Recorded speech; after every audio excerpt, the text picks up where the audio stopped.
Hello, I'm Izzy Lawrence and welcome to the historic Conway Hall in Holborn, London.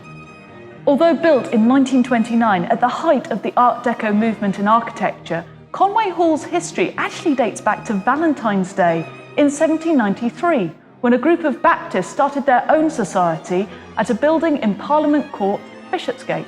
This society would change and develop to become the last remaining ethical society in the United Kingdom, the Conway Hall Ethical Society.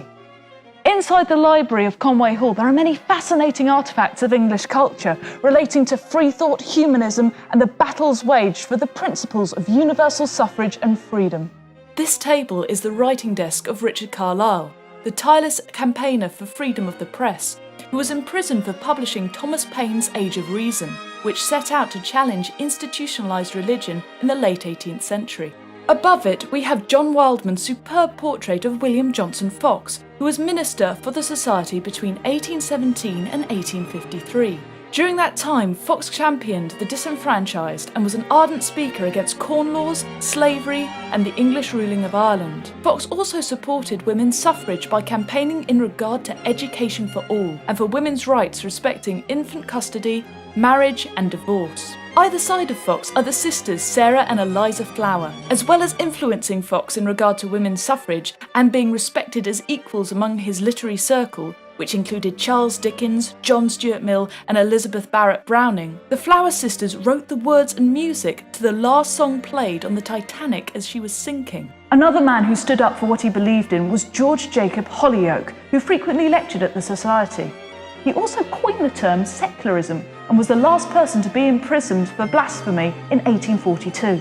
George's brother, Walter Rowland Holyoake, painted this remarkable portrait of Moncure Conway in the late 19th century.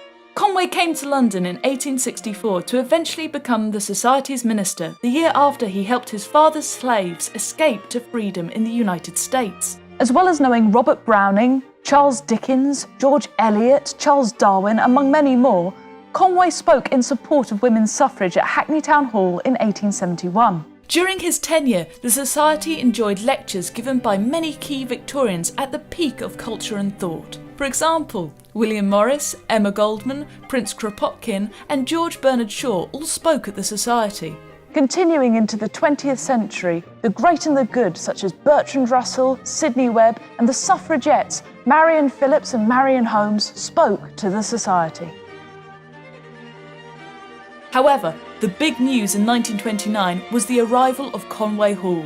Designed by architect Herbert Mansford, the new Society's new home would offer a library, various meeting spaces, and a world-class concert venue for up to 400 people.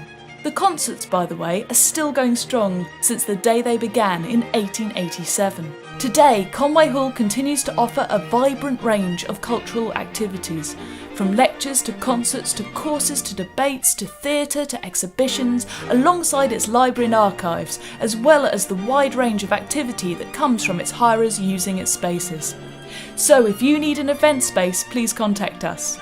There's literally something for everyone here at Conway Hall.